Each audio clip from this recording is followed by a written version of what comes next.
And a good Thursday to you, Central Georgia. Thanks for tuning in here for a look at your extended forecast. We've had some rain over the last couple of days, so we're going to start out talking about some of your rainfall totals, and a new update of the drought monitor did come out this morning. So we're going to talk about what that entails, and if we saw conditions maybe worsen, or if we saw maybe some improvement in the dry and the drought conditions that have settled in light of a very dry month of September, and so far a pretty dry month of October as well. So you will see yesterday's front, it was a very thin line of rain, and most of that rain was fairly light in nature. Most areas in central Georgia found themselves with maybe only a couple hundredths of an inch of rain like Sandersville, and you can see maybe about a tenth of an inch in most areas like Milledgeville, Dublin only getting a couple hundredths of an inch. Down to about a tenth of an inch in Macon County, but a select few spots where that blue is a little bit brighter. That's where we saw some totals that were just above a half inch of rain. Overall, any little bit of rain that we can receive is going to be beneficial from at least preventing the dry conditions from worsening. And you can see actually some of our southeastern counties didn't look out with anything in the way of rain ahead of that frontal boundary. That did kind of follow what the rainfall graphic was saying as of yesterday afternoon as well. And here's a look at your 5-day rainfall totals going all the way back to this past weekend before the rain got going. You will notice plenty of scattered green across areas like Bibb County, Monroe, up into Jones, Twiggs, Houston, Peach, and Crawford counties. And then we'll have some isolated pockets of those green shaded areas, which are your totals that are above 1 inch. And then around all of that green is going to be a pretty dark blue color, so maybe just below an inch of rainfall. Nothing like what North Georgia saw. North Georgia definitely got their fair share of some pretty beneficial rainfall, especially with some of these shades of yellow, maybe even some orange back over into eastern Alabama, and some of those might have gotten close to the metro Atlanta area. But once again, our southern counties did not receive much in the way of rain. This is a pretty faint light blue color that you can see in those counties, and that's going to indicate your totals more than likely even below about a quarter of an inch. So in this patch of green, let's go over some specific locations. We can see totals around 1 inch, maybe up to 2 inches as you cross over into Jones County. Around Bolingbroke, we saw nearly 2.5 inches of rain, exactly at 2.5 inches of rain outside of Roberta, pretty close to the Knoxville area. And then getting down into Houston and Peach counties, where you're starting to see scattered amounts upwards to around an inch, or maybe even 2 inches, maybe even slightly above 2 inches. But as you move away from this green, you can see totals that are only a couple tenths of an inch and just shy of 1 inch of rain over in Upson County near Thomaston. So yesterday at Middle Georgia Regional Airport, here's where our rainfall stood.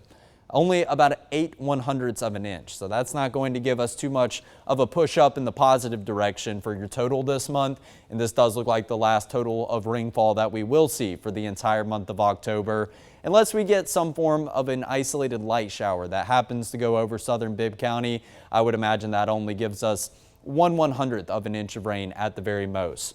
So basically, these are the totals that we're probably going to round out October with. 1.43 inches of rain, so just below 1.5 inches of rain is what we've seen throughout the entire month of October at Middle Georgia Regional Airport. Now, of course, some of the totals that I just showed you, not necessarily down in southern Bibb County, but some areas of Bibb County, northern Houston County, they did get their fair share of totals that were above 1 inch in nature. So, of course, their totals for the month of October are probably a little bit greater in light of 5 days that we saw rain throughout the entire course of the month. So we saw rain twice this week, back on Monday morning, and then of course the 29th yesterday on Wednesday. Then you have to go back to the 19th of October where we saw some rain, and we had a very dry stretch from the 6th all the way into the 19th. It started to put us from the near normal category all the way down into the dry category, where we continued to go down into the very dry category, but now we're kind of just in that dry box right there, and I imagine we'll start to be kind of on the line in between dry and very dry as we round out the last 2 days of October on the 30th and the 31st today and tomorrow. On average, we typically get a little bit over 2 inches of rain in the month of October, so a pretty dry month in general, but we couldn't even see enough rain to get up to those totals. So I imagine that average might even go down about 100th or 2 of an inch. Your record back in 1959, 9.39 inches of rain. So of course we didn't get anywhere close to that total. So here's a look at your drought monitor as of this past Tuesday, but we get the release every Thursday morning. And it's the exact same as what we saw as of last week. So like we were talking about, it's not necessarily a lot of rain that we're getting, but it may just be enough rain to prevent the dry and the drought conditions from worsening.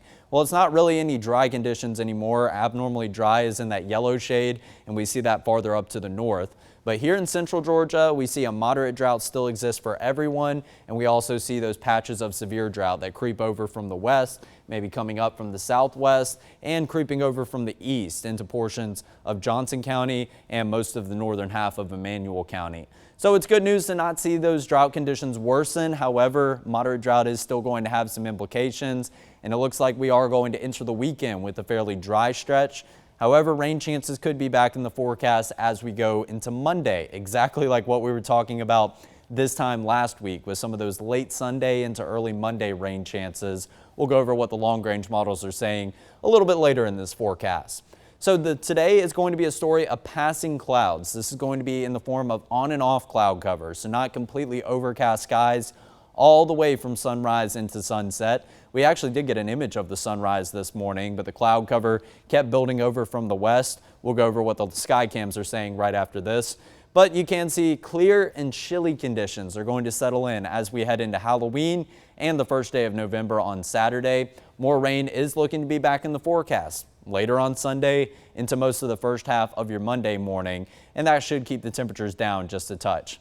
So it's a form of scattered cloud cover that we can get an image of all around the quad here in central Georgia. A gloomy atmosphere in downtown Dublin, pretty gloomy down here at the Georgia National Fairgrounds. We can see some peaks of that blue sky behind some of those patchy cotton balls down in Warner Robins. And then up here in downtown Macon, it's kind of a half and half forecast. You can see some sunshine as you look down First Street, but it does look like we have a cloud that's kind of passing over right now, creating some shaded areas. But overall, not too much sunshine can be seen thus far, and your temperatures haven't warmed up too much in light of the cloud cover that's stuck around since the early morning hours. Our numbers were somewhere down in the 40s, so we got the front to pass through yesterday. That did result in some clearing immediately after the frontal boundary, but we have seen clouds inserted back in the forecast as of earlier this morning, sometime around maybe 2 or 3 a.m., and that cloud cover moved from west to east.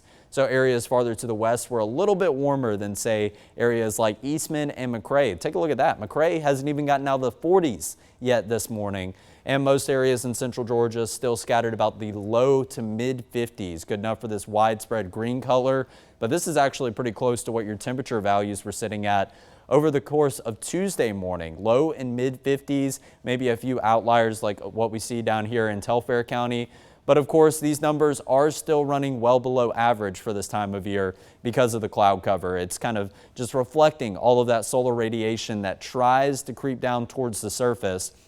It hits the top of those clouds, and of course that white color has high albedo, so it reflects it back out into the atmosphere. That solar radiation isn't going down to the surface, so your temperatures remain a little bit cooler. Here's a look at the temperatures all across the eastern United States. And the first takeaway is this is a whole lot of blue and a whole lot of green, indicating temperatures in the 40s and the 50s for most of the country. Even down in Jacksonville and Panama City, we still see the cloud cover is playing an influence on those forecasts. 57 and 59 degrees. 64 is your warmest number that we can see. Actually, now that I take a look up to the east, Washington actually matching that temperature, and your warmest temperature goes to a location that we haven't really talked about in terms of maybe seeing some values in the 70s or the 80s, but still not seeing any of those, but 67 degrees up in Virginia Beach. That's your warmest temperature here at the 11 a.m. hour in the eastern United States. Of course, just of these locations that we do have. I imagine if we were to maybe zoom this picture out a little bit and go all the way down to Miami, we'd probably find some 70s down in southern Florida. But in many areas to the north of us, to the northwest of us, they're still stuck in the 40s. How about a 39 up in Kansas City? Kansas City is cooler than Denver, Colorado right now. But of course, as you go to the west of Denver, you start to get into the Rocky Mountains, and that's where your dark blue shades are. That's going to indicate your numbers maybe into the 20s in some areas like Breckenridge, Aspen, and up in Vail, just to the west of Denver by a couple of hours. Dew point temperatures. After the passage of a front, we get cooler and we get drier air. And a big reason for the cooler air right now is the cloud cover, but also we have seen that filter in behind the frontal boundary. And along with that drier air, dew point temperatures are back in the 40s for the most part. We do see some numbers that are right there around the 50-degree mark, but overall we're still hanging out in this dry category where you can see the landscape of the earth on this graphic. So once we start to get some light green, you will start to feel maybe a little bit of humidity. That's still going to be right there on kind of on the dividing line between the not bad and the dry categories. And we haven't been talking about dark green for quite some time. I don't imagine we'll really be talking about some super muggy conditions as we go into the next couple of months. It's really going to be sometime in the spring before we start to build back dew point temperatures in the 70s. So right now, a breeze out of the northeast or northwest, excuse me. So the west and the northwest all across the state of Georgia, and it looks like all of our neighboring states have a very similar forecast to us. Where you can actually find some shades of green, you have to go all the way up into coastal North Carolina and of course other areas like Washington and getting up into the eastern coast of Virginia. Some of those areas where we saw some slightly warmer temperatures somewhere in the mid to upper 60s, excuse me. Now let's take a look at your winds and your wind gusts. Early this morning, we did see a light breeze, but we didn't see really any of those wind gusts up to maybe even 14 miles per hour. That is the case now. So that blue color that was widespread this morning has turned into a yellow shade, which is going to indicate we have the potential for gusts up to 20, 25, or maybe even 30 miles per hour throughout the rest of this afternoon.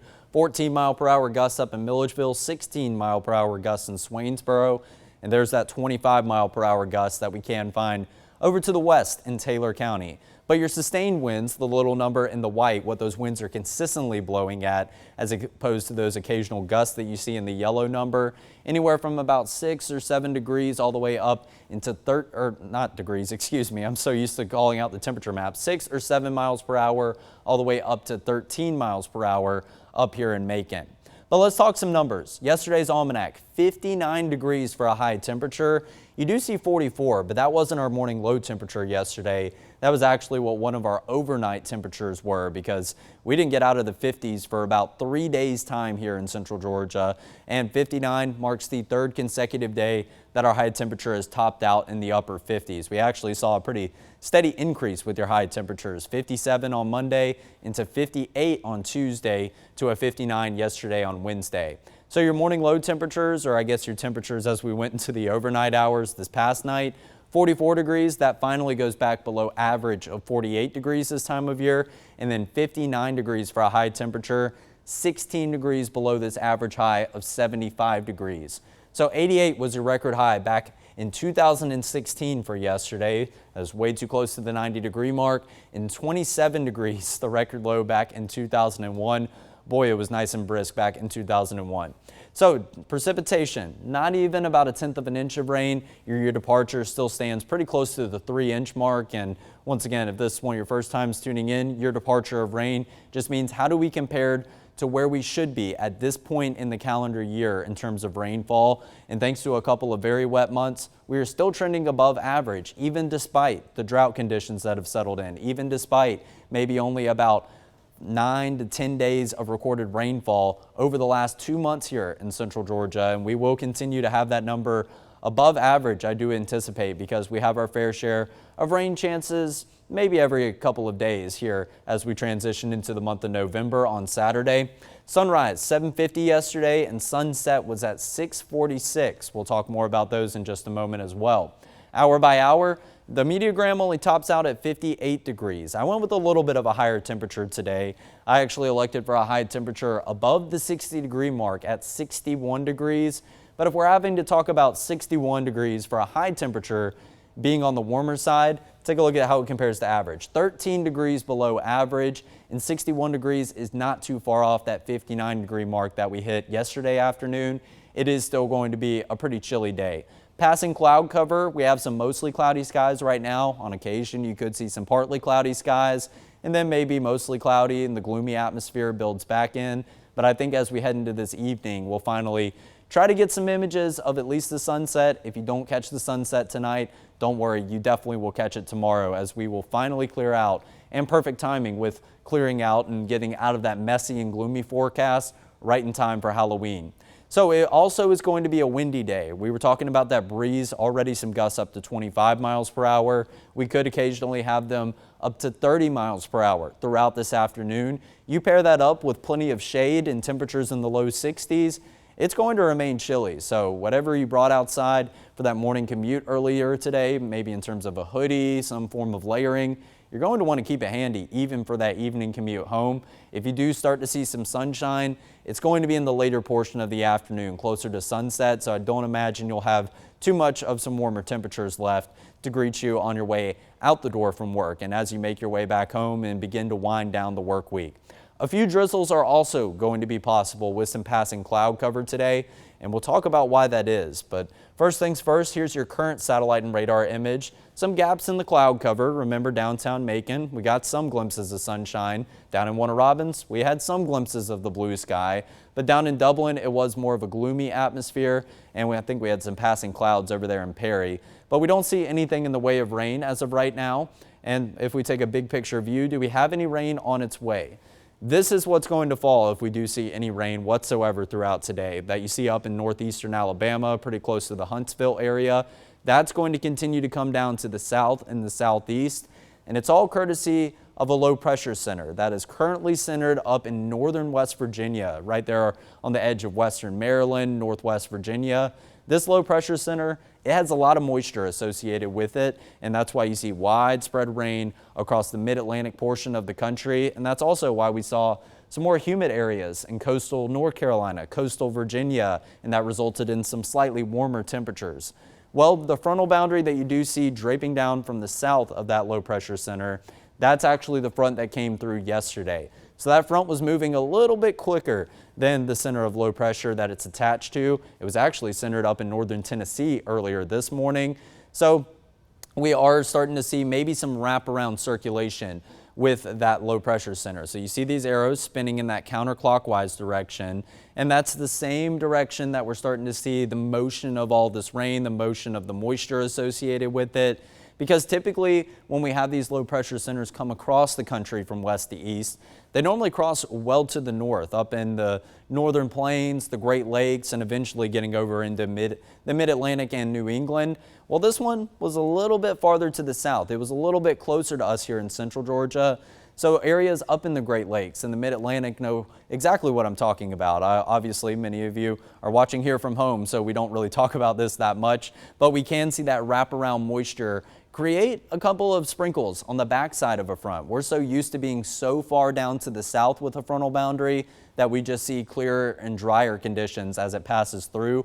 But since this low pressure center is so close to us, we are going to have some wraparound cloud cover and some wraparound sprinkle showers throughout the day today. But eventually that low will move far away from us enough in order to get out of the picture and not really have an influence on our forecast. But keep that boundary in mind because it will tie into what we're talking about with Hurricane Melissa coming up in just a couple of moments. So here's what Future View says. Mostly cloudy around 2 p.m. A few sprinkles scattered about central Georgia. Let's go and transition into the evening and talk about some good news. 6 p.m. cloud cover finally breaks apart, and we will continue to see the clearing in that cloud cover as we go into tonight. And then we transition into Halloween tomorrow morning. 7 a.m. crystal clear going into the afternoon. Once again, crystal clear as you're making your way home from work, as you're making your way home from after school activities, maybe not participating in Halloween festivities. You got a football game to play to wrap up the regular season.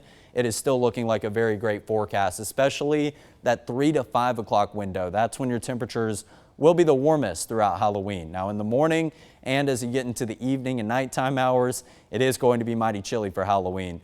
Now as we transition into Saturday, clear start to the morning, some cloud cover trying to push down from the north and the northwest. It's not producing anything in the way of rain, but it does look like we'll just have some passing cloud cover throughout the later hours of Saturday. And then some of those clouds could very well stick around for Sunday as we go into the end of your weekend. But Future View right now only goes out to 3 a.m. on Sunday.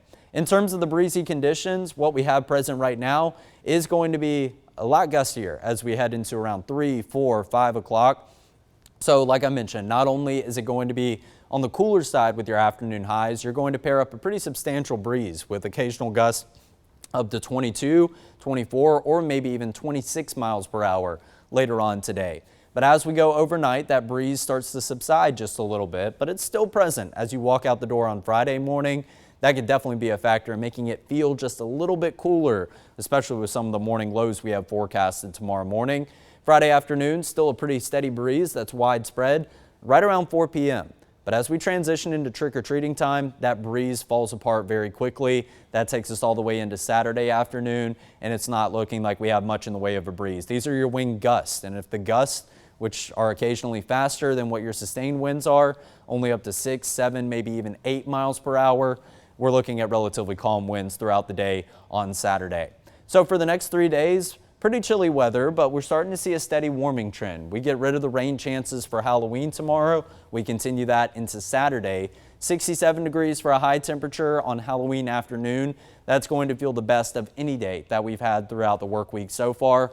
But morning low temperatures down as low as 39 degrees. So believe it or not, the atmosphere that you've been walking out to with plenty of cloud cover and moisture in the forecast, that's actually kind of been our saving grace, because the cloud cover and the moisture has kept our temperatures just a little bit warmer as you walk out the door. And you say, Alex, how are you talking about warmer? Temperatures in the 50s paired up with some rain. It was a very chilly and nasty environment that you've walked out the door to Monday, Tuesday, and all the way through Wednesday. Today was a little bit better. There was a little bit of sunshine, but as we got the clearing and cloud cover, that's why your morning lows went down into the low 40s as opposed to, say, around 50 degrees. And since we're going to see that clearing as we go into the evening and nighttime hours tonight, crystal clear skies are going to allow for a dip down into the upper 30s for some locations. So it's going to be nice, brisk, and chilly. Make sure that you continue to make plans to have that layering ready to go as you head out the door right around 7 or 8 a.m. each and every morning for the next 2 days, because Saturday is actually going to be the coolest day of the next 3 days in terms of your morning low, but your afternoon high temperature maybe right there around what your high is on Halloween Friday, 68 degrees. And then you see that icon. Yes, we are flipping the clocks back as we head into the tail end of your weekend. But for your Halloween planner specifically, like I mentioned, a cool start to the day. Afternoon will be pleasant and sunny. But as you go into the late evening hours, layer up under your costumes. Temperatures around 9 p.m. going to be around 52 degrees. If you have plans to stay out even later, say around 10, 11, 12 o'clock, those numbers are going to be even lower, because we have to make our way down to that morning low temperature of 37 degrees as you wake up on Saturday morning. So we are going to cool down pretty quickly from 66 degrees in the afternoon. And then talking about your trick-or-treat forecast, maybe some of you going to be out in one of those in-between periods between that 3 p.m. hour and that 9 p.m. hour that I did highlight. Here's what your temperatures look like. 59 right there around 6 p.m. I think the sunset's going to be a little bit closer to 7 p.m. And then after the sun sets, that's when the pretty quick cool down does ensue. 55 by around 8 p.m. Frankenstein and the Mummy are not only dancing because we don't have any rain chances scattered about your evening plans, but they're also dancing because you got to stay moving in chilly temperatures like this, or else you are going to be nice and cold. The best way to combat that is just wearing some layering, some light layering under your Halloween costumes, because your costume itself should kind of act as another kind of layer of some clothing to just keep you a little bit warm on any of your trick-or-treat plans. And that goes for all the people sitting outside on the front porch handing out candy as well. So daylight saving time, that will be ending on Sunday. So Sunday officially at 1:59 a.m. You are going to see the clocks, if they do this automatically, go from 1:59 in the morning all the way back to 1 a.m. And then eventually, after you make that fall back, you are going to continue about your normal times, 2 a.m., 3 a.m., and so on as you walk out the door on Sunday morning for church. So this fall back means that we're going to be sacrificing the later sunsets, and they're already pretty early in nature, but going to get even earlier as we see the sunset on Sunday afternoon. And we are going to get an extra hour of sleep. So I'm sure many of you are happy about that. You're going to wake up on Sunday morning feeling extra refreshed and energized because you did get that extra hour of sleep. But go ahead and be prepared, because sunset will be at 5:42 p.m. on Sunday afternoon. I classify the 5 o'clock hour as the afternoon. So that means your sunset without having this time change would be at 6:42. So we are seeing the sunset get an hour earlier, and your sunrise is also going to be an hour earlier. So we'll start to see peaks of sunshine a little bit earlier throughout your morning show before the 7 a.m. hour. And in fact, your sunsets will continue to get earlier until December 1st. 5:27 is going to be our earliest sunset, but we will continue to watch the sunrise get later and later day by day before we get into the first day of winter, the shortest day of the year in terms of hours of daylight at 9 hours and 59 minutes, just shy of 10 hours of daylight for that first day of winter and the shortest day of the calendar year. So there's a couple days that you want to look out for, but also we'll talk about your morning low temperatures. Thankfully 37, that's as low as the numbers go over the next 7 days. 40 to up into 44 as we have a bit more cloud coverage in the forecast for the nighttime hours going into Sunday morning and going into Monday morning. Afternoon high temperatures continuing to make that climb back up to 70, but every day is still below average of 74 degrees this time of year. And in terms of the humidity, we're going to need to see an increase as we go day by day in order to produce some more widespread rain chances. Well, the Muggy meter's not buying it. It says we continue to watch those numbers hang out in the 40s and the 30s, those dew point temperatures, for a very pleasant environment. We need to see a bump up back into the 50s, maybe even the 60s for some more widespread rain chances. So here's what the long-range models have to say about your rain chances.